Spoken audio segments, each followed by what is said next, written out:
Hi everyone, welcome to the THE webinar, Building Sustainable Internationalization, Higher Education Operations in North America, held in partnership with Nous Group.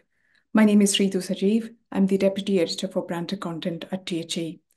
While North American higher education institutions are renowned worldwide, they tend to focus less on international student recruitment compared to their counterparts in the UK and Australia.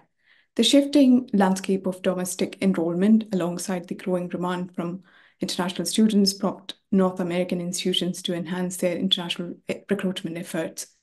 As North American universities contemplate strategies for internationalization, it's worth evaluating the lessons they learned by their international peers on their own journeys towards internationalization. We have a great panel of experts today who will help us explore strategies for driving sustainable growth in international student recruitment in North America. We'll also discuss the very important question, will North American institutions mimic other study destinations in this journey, or will they chart a different course? Our panel today include David Pillsbury, Chief Development Officer at Oxford International Education Group, Jessica Sandberg, Dean of International Enrollment at Duke Curtin University, Matt Durnin, Principal at Nous Group Toronto, and Joe Stokes, Assistant Vice President of International at Ontario Tech University. Before we get started, I would like to point out that there will be time for audience Q&A at the end of our session. If you'd like to ask a question to the panel, please use the Q&A function on your screen. A recording of this webinar and a post-event summary article will be sent to you after the session if you'd like to revisit this conversation later. I will now hand over to Matt Durnin, our panelist from Nous Group, for a brief presentation on today's topic. Thank you, and hello, everyone. I'll be as brief as possible today so you can hear from the wonderful panel that we've assembled, but I thought it'd be helpful to look at a bit of data to kind of frame this conversation first. I think the first thing to look at is we hear a lot of discussion about volatility in international recruitment. But if you look at the mobility to the measure for English-speaking study destinations, which is really, while we see other study destinations emerging, we'll talk a bit about that later, we rarely see students looking at other destinations and these study destinations. It's usually one of these four. So if we reflect on what's actually happened historically in terms of market share, so these are total enrollments in each of the major four study destinations, actually the growth rate has been pretty steady historically. We saw the dip in the pandemic. From the most recent comparable data we have, basically picking up that trend of just under 4% compound annual growth rate. So what we've actually seen when we felt there have been large increases in student recruitment in our study destinations, or we've seen large decreases, what we've actually been experiencing is a market share shift amongst these four study destinations, which has primarily been driven by policy. We are entering, I think, a much more competitive environment for international recruitment. This is some data from a survey we did with Navitas at the end of 2022, where we surveyed around 100 international education leaders from across Australia, Canada, and the UK. One of the questions we asked them was in terms of how competitive they thought the environment for international student recruitment would be after the pandemic. You can see that much higher perception of competitiveness amongst the Australian respondents, UK in the middle, and Canada somewhat lower. So what's driving these perceptions of it being a more competitive environment? One is that universities are being forced to focus more on international recruitment for revenue reasons, and that's because of declining or essentially stagnant funding for higher education in a lot of the OECD countries. But in real terms, we've seen funding decline. That rush to recovery, Australia really was the instigator of this, really having suffered the most during the pandemic in terms of international recruitment. We saw Australian universities, particularly those outside of the group of 8, have to push very hard to get back into market and reclaim market share.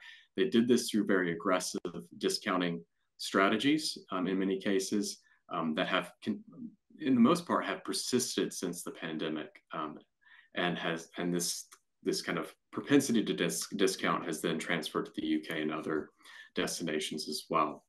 So I think if we ran this survey again today, we'd probably see a much higher recognition of competitiveness in recruitment in the UK and significantly higher in Canada. The other factor that I think has led to a more competitive environment is that we've seen our largest source market for students stagnate, and that would be China. And we've also seen an increasing preference for top 200 universities, and anecdotally is what we hear from the China market. So universities outside of the global top 200 and times higher QS feeling like there's less demand for them, and that's increased competition for both Chinese students, and it's also leading to number 4, has pushed universities to engage more with more price-sensitive markets outside of China, which has changed the strategic approach and the tactical approaches to recruitment. I want to say something real quickly on this Chinese student preference for top 200 global universities, and to give you kind of the perspective of the students on it. I don't think it's that Chinese students actually believe that the education quality is much better at top 200 university than say a university that's ranked 400 or 500. But they do understand that the job market is keenly aware of this, and the signaling value of degrees is changing, of foreign degrees is changing. So if we go back 14 years ago and look at, in terms of the global ranking, what this chart shows is if you are, say, a university ranked 400 on this chart shows you how many Chinese universities were ranked equal or better than your university at that time. So if you were ranked 400, there were 10 Chinese universities that were ranked better than you at the time. And this is how the picture has changed today. So we see the number of if you're a 400 university ranked around 400, the number of Chinese universities ranked equal or better has more than doubled.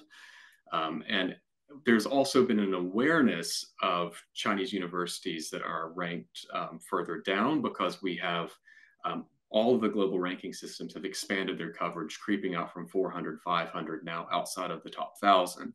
So there's a very clear hierarchy in the minds of Chinese employers in terms of where universities sit. So that signaling value of degrees of a foreign degree is decreasing in the job market. And that's quite rationally what Chinese students are focusing on, and what's a very difficult employment environment there.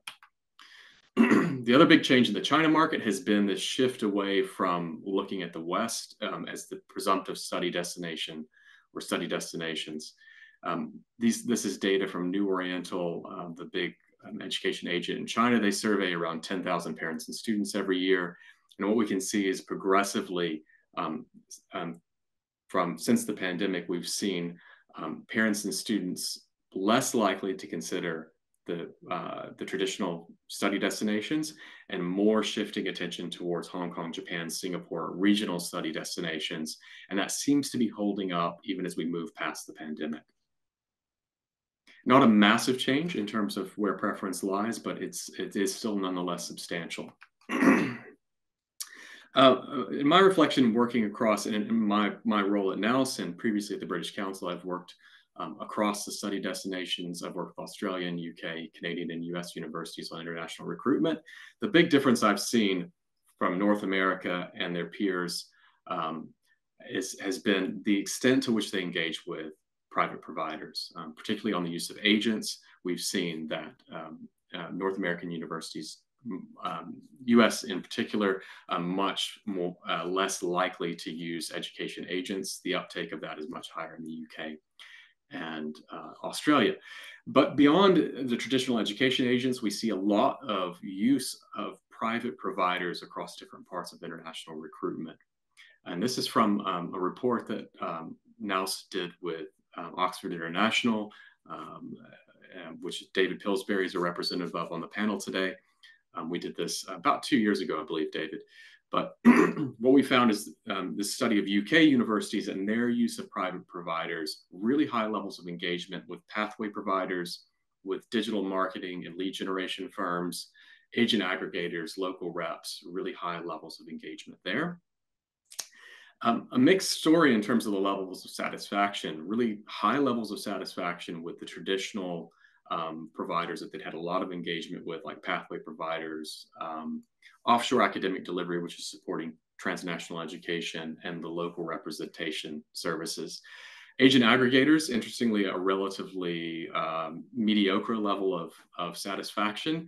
But when we ask in terms of where universities were planning to most expand their engagement with private providers, agent aggregators came out on top. So an interesting bit of dissonance there that we picked up on the report. Finally, I'd like to say one of the questions we get a lot at Nous has been, as we've seen more struggles on international recruitment recently, if North American institutions asking if they should be considering doing much more in the transnational education piece of the offshore delivery of programs, because they've seen that, particularly in the UK and Australia as well, but we've really seen the UK being highly involved in transnational education delivery. UK is also one of the few destinations that really tracks this in any way that we can analyze. But this shows the enrollments, UK offshore enrollments by type of transnational education activity. So branch campuses on bottom, joint degree programs in the yellow, and then franchise and collaborative provision above that. Interestingly, those ones that are the highest risk, take the most investment, are where we saw the most growth from UK institutions. Now, what they've actually been able to achieve through those is a bit of a mixed story. What we've found with UK institutions in particular is they've struggled to reach cost recovery on the overseas delivery part, and that's because of really low fees and expectations in terms of the delivery in country. And the mobility in terms of students coming through T&E and transferring to the home campus have often been a lot lower than what we suspected. This is from a report that I worked on at the British Council in 2020 with the Universities UK International that looked at mobility through T&E. And so what we see here in the blue bars, so we've got in the orange, we have all new first degree undergraduate students coming into the UK through any channel. And in the blue bars, we're looking at the ones that are coming through articulation and T&E only. And then we've got the percentage of those new students coming through these partnership channels as percent of new interest. So both the absolute number and the percentage of those that are students that are mobile through T&E is declining. And that, I think, has caused a re-examination of the value, what part the T&E activities play in the portfolio of universities. That's not to say there aren't very good things that can be accomplished from them, and it's not to say there aren't large revenue wins for some institutions, but by and large, that's not been the story for most institutions. And I'll stop there, and we'll hear from our panel. We'll have some much more interesting reflections on these items. Thanks. Thank you very much, Mel. We'll start our discussion today with global student mobility trends across major study destinations around the world. David, I'll come to you first. What is the outlook for international student recruitment? And in your observation, what are the primary factors that are driving these trends? So I think the challenge for the sector, whether it's at a national level or a global level, is to navigate between the hyperbole of ever-growing markets and the hysteria that occasionally affords the dramatic changes in policy or in market shifts. I mean, we have to remember that we are in one of only two growth markets. And if we do health education, we're actually in both growth markets. The only two things that are guaranteed to grow are education and health, because people want to realize their potential, they want to get better jobs, and of course we all want to live longer. So we do need to hold on to that thought and realize that this is a long-term game. I mean, one of my concerns is that the UK has particularly been rather short-term and transactional.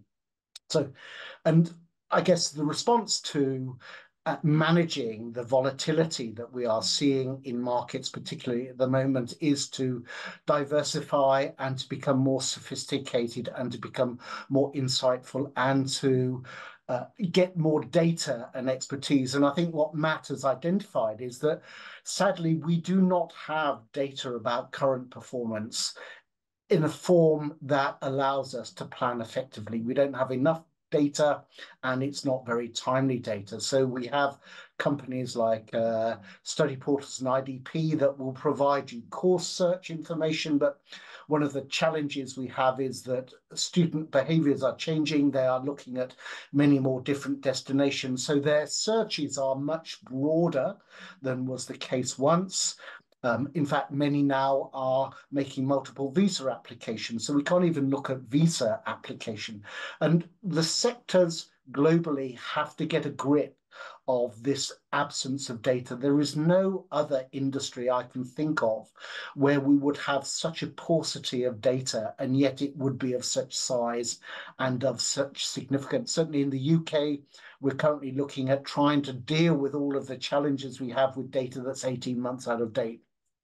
Now, Matt talked about private providers. There are private providers now who, through providing enrolment services, are able to give us current and near-term data, and that gave the sector in the UK a real shock recently, when the sort of generalized feeling that recruitment was suffering, was stuttering, was realized by a recorded 70% reduction in the applications from sub-Saharan Africa and a massive reduction in the interest from South Asia. So that's a real challenge from us. And I guess I would also make a point, which is we have to move away from these generalized statements about markets and what will happen for particular providers, because markets are really quite complicated these days. And providers, depending on whether they are sophisticated and strategic, will succeed or not,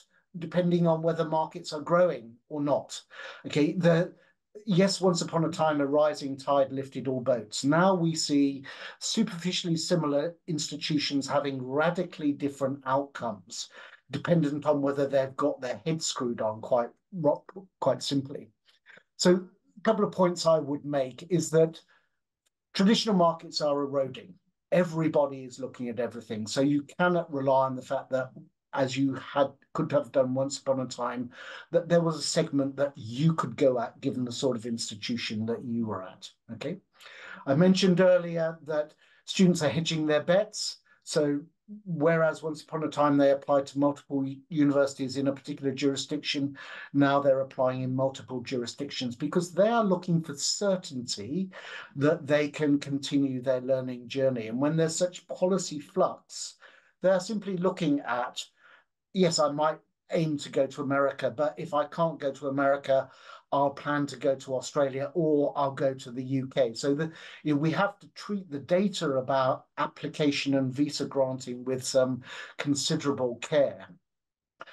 Certainly the institution that I used to work in, Coventry University, which was very agent focused, we competed on the fact that we gave great service, because that's what agents wanted. They wanted to be able to not to make a quick sale, but they wanted to be sure that the institution that they were dealing with would respond to the pipeline that they were creating.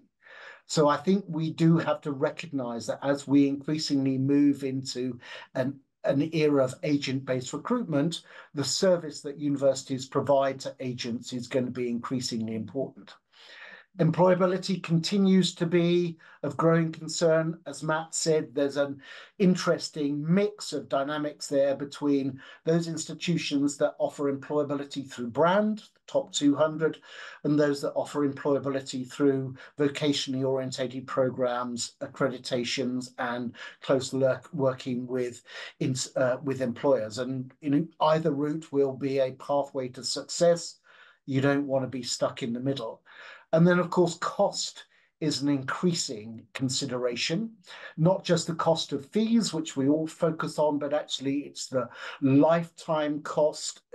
Certainly in the UK, accommodation costs now are very significant. Living costs in some of our locations can be really very, very significant indeed. But then just to reference the complexity, the region of the UK that has grown fastest is the area that's most expensive. So London has outperformed all other regions in the UK. And I think I'll stop there, you'll be pleased to know. But just to reiterate that we need to be focusing on the granularity of markets, student segment behavior, and as an institution, what part of those markets we can address and what are our channels to market.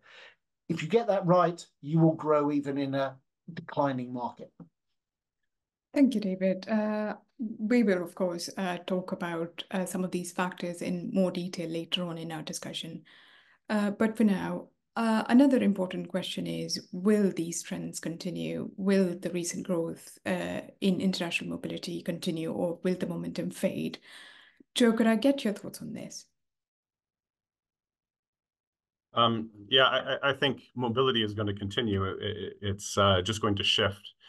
And as David said, you know, we've seen massive shifts in source countries, source markets, but we also have the massive shifts happening at a policy level in English-speaking study destinations. And to me, that's one of the biggest things that we have to deal with right now. It'll shift students by virtue of policy decisions on countries. Most recently in Canada, for example, we've capped the number of students that are eligible to come through on a visa. In my own province, that's a 50% cut in visa acquisition for students. So pretty serious, which means other provinces in Canada, but also other major English study destinations will feel that shift. You know, previous to this, some of the immigration policy decisions that we've seen from the major English-speaking study destinations just in the last year, we had Brexit, we had the effect of the Trump administration on U.S. international student stagnation. These were to me small shifts comparatively to what you've seen in this year alone between Australia, the UK, and Canada. So I think mobility is going to continue, but it is going to shift. You're going to see a shift in the English-speaking study destinations, rise in countries like Ireland, and then a shift, as Matt mentioned, to other non-English-speaking study destinations. You know, specifically China and other countries that will redistribute the current reality for student mobility. Thank you. There's also the intensifying competition for international students that we need to address. Jessica, could you talk about how major study destinations are adopting their policies and strategies to remain competitive in the global education market? Sure, thank you. I'll start maybe by saying that I will be speaking out of two sides of my mouth today. One is that I represent Duke Kunshan, which is based in China. So my responsibility is to recruit students to the campus in China. But on the other side of my mouth, I'm based in the United States, have worked for 20 plus years at US institutions, bringing international students in, finishing up my NAFSA chair stream representing international enrollment in the US. So kind of looking at this from two different angles. So your question is about competition, how we're borrowing from other destination countries. Maybe you can repeat it for me so I can get you correctly. Could you talk about how the competitive landscape is changing with regard to international student recruitment? Yeah, sure. I mean, I think, you know, Joe and David touched on this a little bit already. I think you know, we've seen growth in Canada and the UK. So this has been something that I think the US has been rightly worried about for the last few years. The United States is one of the few countries that doesn't have a true national strategy or centralization or around the effort to recruit international students, whereas other destination countries, I think, are perceived as being more organized.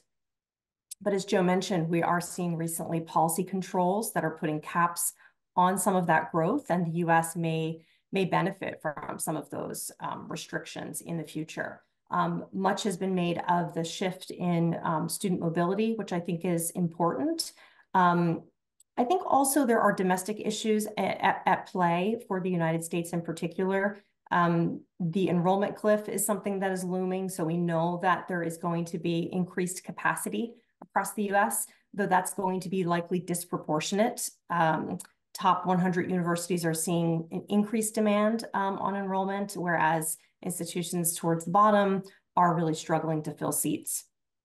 And then I think the other element that's really top of my mind that was touched on already a few times is the affordability gap.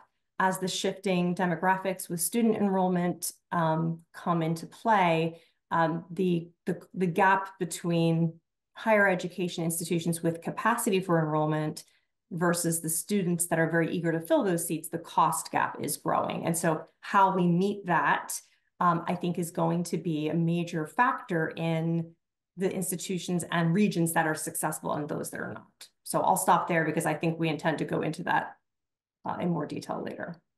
Thank you. Before we dive into the how-to of internationalization in North America, Matt, could I ask you to talk about why internationalization is important for North American institutions at this time, particularly, and how likely are institutions to commit to this path and be more reliant on international student recruitment? Yeah, I mean, I think Jess has already outlined some of the reasons why it's become so important for, it's top of mind for U.S. institutions right now. That's because of that demographic downturn. In Canada, it's also, I think it's more driven by the funding environment that we've seen pretty substantial stagnation and decline in government funding. The inflationary environment's incredibly intense. There doesn't seem to be a lot more money coming from the provinces, so international seems to be the logical place to look from a revenue perspective. And it's just a recognition as well when you look at how internationalized the campuses are in North America compared to their UK and Australian peers. It's much lower in most cases, with the exception of a handful of universities. So there seems to be an opportunity. I think what these institutions are grappling with right now is if they really want to go down that same path. And I think there are some very compelling reasons to pause and think about it, because if we look at the volatility that we've seen in international, and once you become reliant on those revenues, what that means for your institution, I think I'll pull out a couple of anonymized examples of UK universities I've worked with recently, where they're recruiting a high number of international students, but if they're relatively middle or low ranked institutions, they've had to really engage in this price war on international. They've adopted a lot of commercial providers that are chipping away in terms of the acquisition costs. They're adding to the acquisition costs. And we've got examples where we've seen international students only bringing in 100 or 200 pounds more in terms of net revenue than a domestic student would. And that's not to say that's the inevitable place that universities end up. I think it shows that we have to pay a lot more attention to what we're actually achieving, both for the institution more broadly, but even in the revenue piece. Are we really, do we have a good understanding in terms of how we're going to get more students and how we're going to build it into a sustainable financial model for the university? That's what I think the North American universities are grappling with now. There's also structurally a big difference that I see in terms of when I work with the UK and Australian universities, that role of the Deputy Vice Chancellor International or Pro Vice Chancellor International is very elevated at the strategic table. When I speak to a university vice chancellor in the UK, we always have a conversation about international student recruitment. That's quite rare in North America. Usually the presidents and institutions and even the provosts are quite detached from the international recruitment story. That's starting to change, but it's something that strategically has been very much buried in the organization. And I think that's probably something that will have to change just to make those decisions about what the universities want to be in the international space. Thank you. In this context, it's good to evaluate the international recruitment strategies taken by countries such as the UK and Australia, as well as the suitability of these approaches in the North American context. And this prompts the overarching question, what is transferable? So, David, I'll come to you on this. Are there any noticeable or unique features in the marketing and branding strategies used by institutions in the UK and Australia that are suitable for the North American universities? Okay, well, I guess at the risk of offending colleagues, there's not much by the way of special practice in marketing and branding in the university sector as a whole, if you compare it to other sectors. I mean, for a sector that transforms people's lives, I think we're pretty poor at communicating just how special we are. I think the Australians are better at it than anybody else, both the individual institutions and the destination marketing that they offer. And I guess we all understand that marketing is not cheap. And certainly good marketing people are very are expensive because there are lots of people fighting for their talents. But I think that as the UK and Australia face some challenging times, this is the time to invest in more sophisticated engagement. I mean, the UK in particular has suffered from the fact that we have all sorts of negative, unadulterated messaging coming out of our government that is not compensated for by a consistent and coherent message from our sector that reminds people that we are welcoming. There are so many key selling propositions, sorry to be very commercial, about the UK. It's a truly multicultural environment. We've got a great commercial ecosystem. We are a very tolerant, welcoming environment, and that all gets lost. The Australians, I think, are more systematic in recording those key selling propositions and also making the case for why you would go to New South Wales or for the province of Victoria or to Western Australia. The UK really doesn't do any destination marketing. I know there are parts of the UK, London, for instance, has looked at whether it could work together to drive that out. And I hope that we will see more of that, because if we are unable to communicate to people really what we're about in the sophisticated way demanded of young people today, then actually we deserve what we get, quite honestly. Thank you. Jessica, could I ask you how these countries are able to customize their recruitment efforts based on regional preferences and cultural nuances of the target international markets, and how North American institutions can tailor their strategies based on that similarly? Yeah, I mean, I'm not sure that I'm familiar with all of the detailed marketing. As David said, I think marketing is marketing. Some are doing better than others in terms of customizing things at a regional level, using communication platforms that are the most friendly for the region. There are a number of things I think that can be done quite easily with the technology and investment, customization around name, photos, things that mirror the appetites and motivations for that region. But I want to build a little bit off of the question that you asked David around other tactics, if you will, methods that are being used outside of the United States that North America can potentially borrow, because some of them I think are bigger than marketing. They're the nuts and bolts that are missing. One of them I mentioned already, which is and David referenced as well, which is having destination branding, having organization around branding. That's something that we don't see very much in the United States. It's a little bit more of a competitive landscape where everyone is for themselves. There's some state level organization that happens, but we don't really see it as much at the national level. The other areas where I think our peers are doing better are in student work opportunities, both during and post-graduation. So this is a big competitive disadvantage in the United States, I think, broadly speaking. Again, knowing Canada's putting some new controls on that, but broadly speaking, that's an area that needs improvement. And then there are access barriers. The US is notoriously viewed as being the most difficult to enter on a student visa. And I think there are any number of policy changes there that could help matters.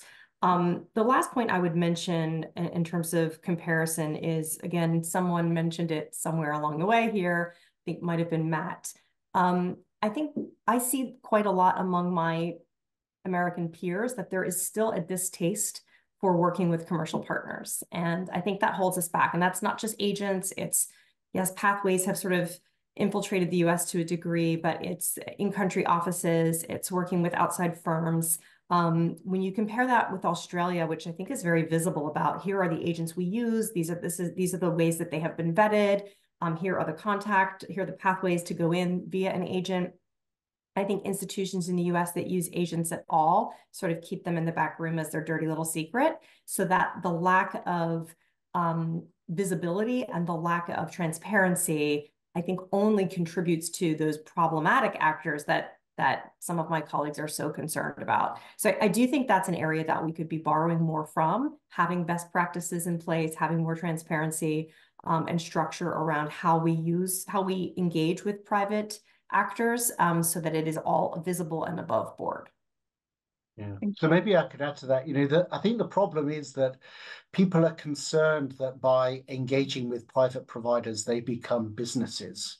And, and we all cherish the difference that we are, how different we are as institutions. I was a Deputy Vice Chancellor at a UK institution for nearly 15 years. I believe passionately in the transformative effect of higher education, but we need to become more business-like, because otherwise we are going to go out of business, or only the top 200 institutions are going to succeed.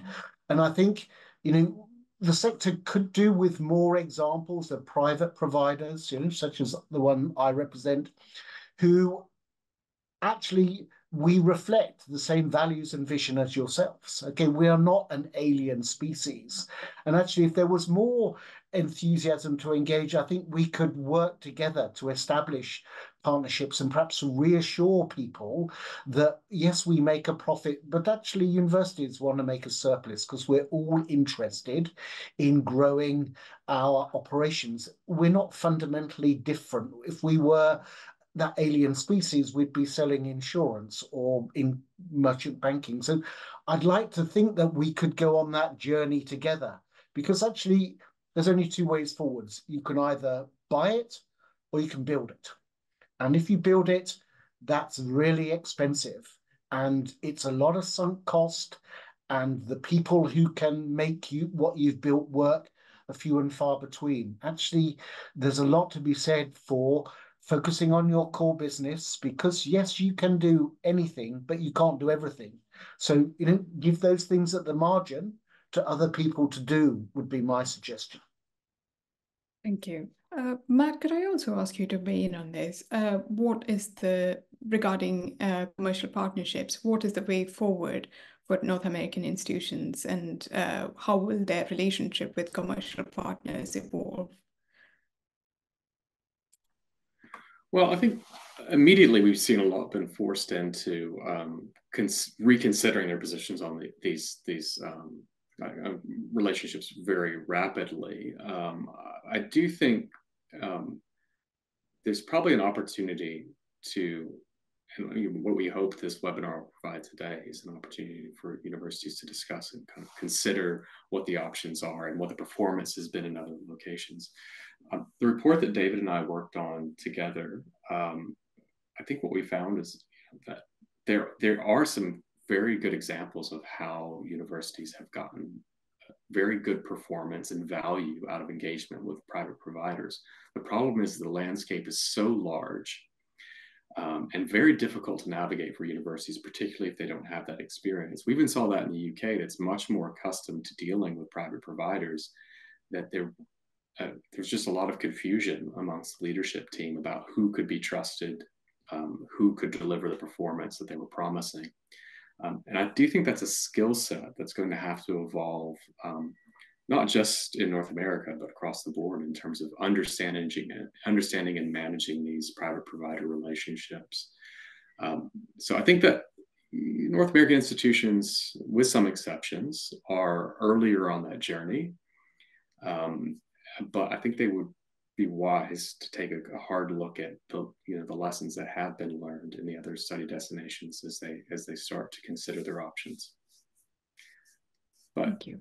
That dodges the question a bit. I'll say inevitably, I think they do end up more reliant on third-party providers, because you've either got to build the capacity in-house or you're going to have to buy it. I think that's how David usually puts it. And I completely agree with that. Circumstances are going to force universities to move, and commercial solutions will be faster in many cases. Thank you.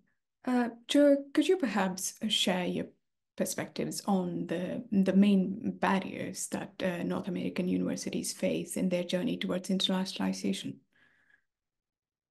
Oh, let me count the ways. I think North America is a little bit behind some of the sophistication that exists in certainly Australia and the UK. I'll go back to something that both Jessica and David hit on about just study destination branding, for example. You have areas in Australia, small states like Tasmania, that are more organized than large provinces in Canada and large states in the US. There's actually downright resistance to this type of branding and this type of organization. Certainly in Canada, we only really have two provinces that are well organized to position their provincial study brand, and that would be British Columbia and Nova Scotia. So I think one of the big barriers is just our own legacy, our own resistances. In Canada, where most institutions are publicly assisted, we tend to see ourselves as a public good, and that public good can sometimes detract from partnerships and working with private entities. And certainly in the most recent media, for those that are not familiar with the Canadian context, there's been a huge backlash between with private entities working specifically with community colleges in certain parts of Canada. That legacy has, I think, really hindered us from being nimble and being able to explore relationships that can be that can be both thoughtful and have reciprocal value on both ends. And here's the thing, though. I think going forward, it's the nimble university that's going to be able to work more closely with external partners, and be less reliant on the internal mechanisms for recruitment that will be able to come out on top of this. You've seen massive retooling post-pandemic in recruitment strategies and the way in which we try and work with sustainability and market development internationally. And some of the, I won't say larger institutions, but some of the more established institutions with long legacy of private partnership avoidance have been really slow to come around to some of the new realities and some of the necessity that's come out of the new world order, so to speak, of international student recruitment. So that, I think that change, that there was the post-COVID effect, and now I do think with the immigration changes in Australia, the UK, and Canada this year, there's going to be a new retooling that's going to have to happen that is going to put more of an emphasis on a nimbleness and the ability of institutions to work outside of of the ivory tower. Thank you. Could you also expand on the strategies North American institutions can adopt to address the financial challenges in achieving long-term sustainability in international recruitment? In the Canadian context, not everybody, but certainly for a lot of institutions, the business model has been very different than some of our competitors, in that we have tried to get the most bums and seats for the least amount of overhead, and that is not sustainable. We need to develop better systems for not only recruiting, but also managing enrollment management, strategic enrollment management of our international students. My own institution, for example, we have tuition set-aside policies for international students that as enrollments grow, they affect scholarships, they affect student work on campus, student service supports. There's that recognition, for example, that as you grow and develop an international program, you're not just developing markets abroad, you're developing your own institution to offer world-class education and services. We have to move more towards that type of model. I think pre-pandemic, it was the Wild West out there. Now there is an absolute imperative to connect, to increase the value proposition of education in North America, and we need to connect our student experience with real solid labor force outcomes. Certainly in Canada, I know it might be a little bit different for the U.S., but to show that increased value proposition. So this isn't, to me, this is not a recruitment thing. Where you can change your market strategies and things like that, but your entire value proposition as a higher education institution has to change in order to attract the shifts in market that we talked about earlier. Thank you. Matt, could you talk about how North American institutions can streamline these processes to attract and enroll international students more effectively? Yeah, I would say one of the big differences we see between North American institutions and UK and Australian ones is there's real emphasis on quick turnaround times in the UK and Australia. Not every university has been very successful at achieving that, and there's some slightly mythical targets out there around, say, 48 hours, which honestly very few universities operate on those kind of timelines. But in practice, we see, particularly in Canada compared to, say, Australia, about double to triple the amount of time spent just in admissions. And I think the trend we've seen across the board since the pandemic is a lot more students applying to not just multiple universities, but multiple study destinations. Before the pandemic, we would see maybe a 10%, 12% overlap between UK and US applicants, and that was where there was a relatively high overlap, much less overlap with Canada and Australia. What we've seen since is, we know agents are very actively telling students to apply in 3 study destinations. And what that means is that those competitive advantages in the UK and Australia now are a lot more important. We're exposed to them. We're directly competing a lot more in North America. So there is pressure to really focus on streamlining that admissions process. I think a lot of the kind of way that students are made to demonstrate in the application process is a lot more onerous than it is in the UK and Australia, with conditional offers, and then a lot of that documentation being provided later. There's some procedural things that can change. We know that the regulatory environment in Canada is really tightening around this, and that there will be a tendency for Canadian institutions to take longer in the process in order to meet those regulatory barriers. What they need to do is look outside to the UK and Australia, who've been operating under very strict visa regimes for a long time, and understand what they've done in terms of offshore processing, pre-processing of applications in market to reduce that visa liability, visa rejection risk, and still be able to meet relatively quick turnaround times on decisions. I think a lot of those practices are very appropriate and are very applicable here in North America.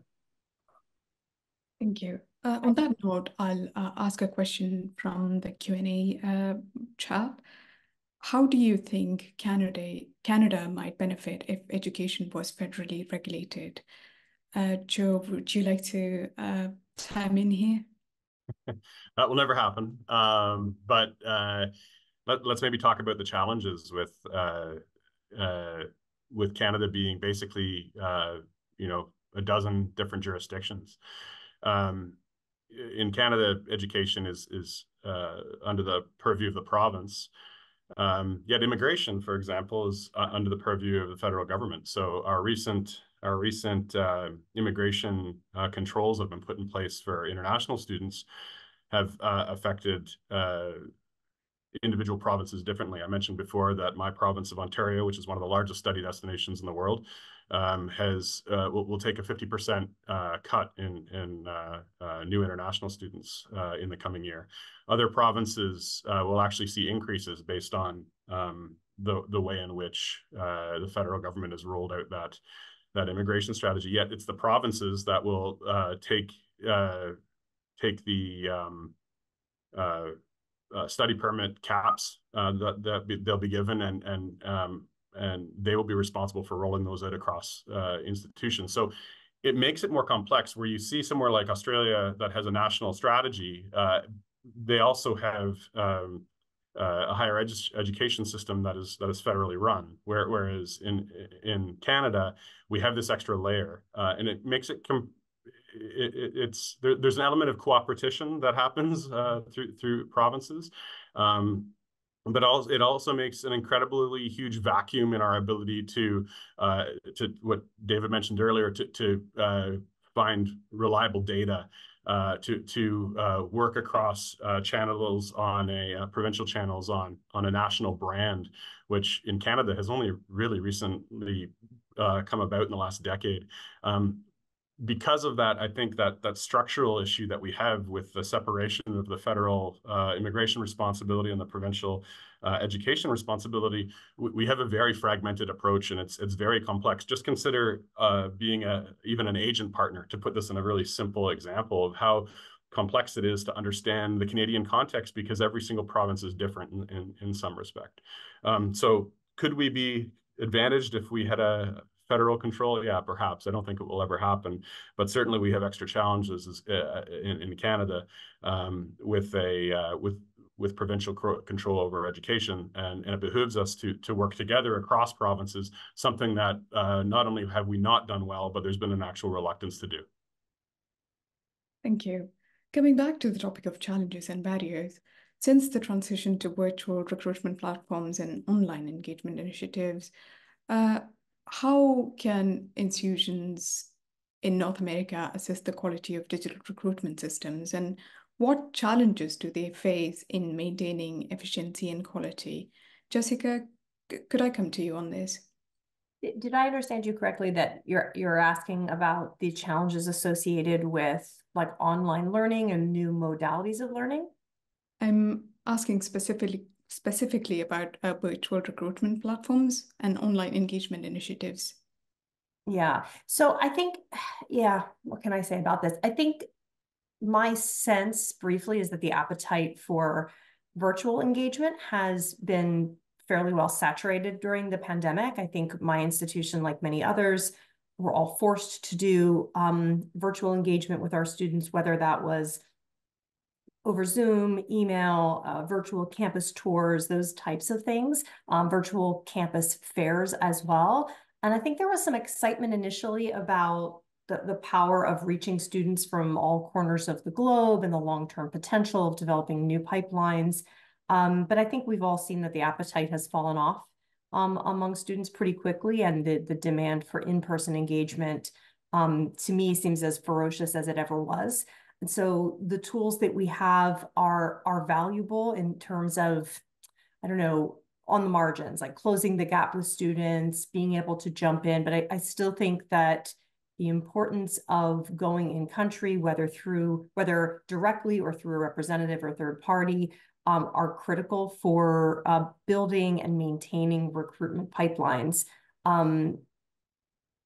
It's a little bit more complicated, I would say, for an institution like mine. My responsibility is bringing students to the campus in China, which is very difficult to access, right? So bringing our prospective students onto our campuses is challenging. And so we are more reliant on the virtual recruitment platforms, I think, than other institutions typically are. So we really have to lean into that. But even so, we're looking at, in-country receptions where we have a critical mass of students, and making those using alumni and students' parents to make those in-person engagements happen wherever possible. So that's my perspective on it. Thank you. Yes, Matt, please go ahead. I'll add something really quick to that. I just think the odd thing about where we've had it with digital recruitment platforms, particularly when we look at the kind of agent aggregator space, very much modeled on what happened in the travel industry, right? That we used to use travel agents, and we had online travel agents sit in the middle, and the travel agent kind of space really shrank a lot. The odd thing about our industry is we've put another link in between us and the consumer, and it hasn't displaced agents. It's just one more filter added. So I think there's still a lot to be decided about, like what the value of those platforms are and how they're evolved. Because right now it's actually just distancing our connection to the consumer as it's currently configured. Thank you. Coming back to, I'll come back to you, Jessica. So how do institutions in North America view transnational education, particularly in comparison to the UK's approach? Oh, I'm sorry, I misunderstood. I thought you were saying I'll come back to you later on this question. I'm so sorry. Okay, I know I've asked you to do this 3 times already, but can you repeat the question? Because I thought you were saying we're coming to you later. Go ahead. Something about transnational education. Right. How do institutions in North America view transnational education compared to the UK's approach? Yeah, I think, Matt touched on this quite a bit in the beginning, I think, about the North Americans perhaps coming a little late to the game and thinking about this perhaps with some degree of hope and some degree of skepticism, it could be fair to say.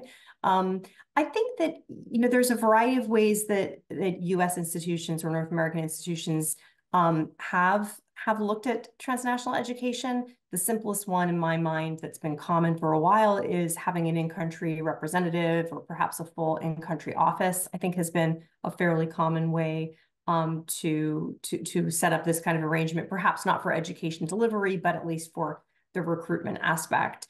My institution, of course, is an example of TNE, right? It is a joint venture.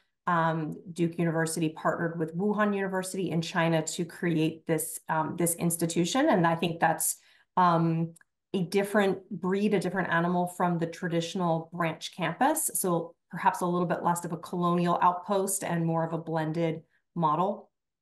I think in terms of, I think we have to be cautious thinking of TNE as a revenue generator in the short term, at least. But more back to the subject of today's webinar, but perhaps more of an investment in sustainability, right? Duke University's investment has not been a revenue generator. Duke and Sean is not a revenue generator for a number of reasons. But it is a big investment, I think, for Duke in terms of its global brand. It's an investment into research. It's an investment into what Duke perceives is the future of higher education, right? Having this new model, having this global presence, I think Duke sees as a foot into the future, so to speak. So I think that, that stands as an example. I know that this is not the model for all institutions, those that don't have the brand recognition of an institution like Duke. But I do think that there will continue to be opportunities for partnerships, perhaps not building a brand new institution, but partnering in a variety of different ways that may open up, again, a new pipeline of students, address some of the cost barriers that we've referenced earlier. And if not an immediate revenue generator, perhaps a way to have sustainable revenue over time and perhaps to replace other areas that we've talked about that are dwindling now or likely to dwindle in the near future. Thank you. We're approaching the end of our discussion. So quickly, I'll come to you, Matt, really quickly with the question, is transnational education a good model for North American institutions? And will they explore different models for internationalization in the future? Yeah, I mean, I think Jess hit the nail on the head. It depends on what you want out of it. I think you just have to go in with really realistic expectations. There have been a lot of myths around the revenue side of international branch campuses and joint programs. I think when you look at the cases where universities have taken a really hard look at their delivery costs, what they're actually getting in terms of revenue and mobility, even if we're not doing it, and I hope we're not saying we're going to go out and do T&E because it's going to make us money. I hope it's for broader reasons than that. But even on that basis, even if you're accepting that it's not just about money, it needs to be financially sustainable It's not going to work out well if it's just a money pit that universities are throwing funds into to keep it alive. So yeah, I think there is opportunity, but it takes kind of a first principles approach of looking at what we're trying to accomplish and what has actually worked. There are some new models looking at hybrid. I think from a regulatory perspective, it's quite complicated in where you can do that and actually reduce your costs in terms of the in-country regulations around that. But that does present some interesting opportunities for reducing delivery costs. Yeah. So just to add to that, I mean, Coventry, which I used to lead, was the largest provider of T&E of any UK university. We made 5%, okay, margin. Okay, we did it for all sorts of reasons to do with capacity building and, in fact, outbound mobility and demonstrating our global credentials. I would just say there is an International Higher Education Commission that's been launched in the UK, supported by Oxford International. We've just done a recent report on transnational education. It is worth looking at because it picks up some of the points that Matt made about the need for new models, new approaches, ways in which we can get the fee up by demonstrating the ways in which we can create more value. But T&E's time is coming, but it's not for every institution. It's back to everything. You need to establish what you want to achieve as an institution and then set about achieving that. It's not the same for everybody. Thank you. That's all the time we have today. Thank you to our panelists for this insightful discussion, and thanks to all our audience members for joining us today and participating in the discussion. A recording of this webinar will be available on the THE Connect YouTube channel in the coming days, so do keep an eye out for that. Thank you, everyone, and goodbye.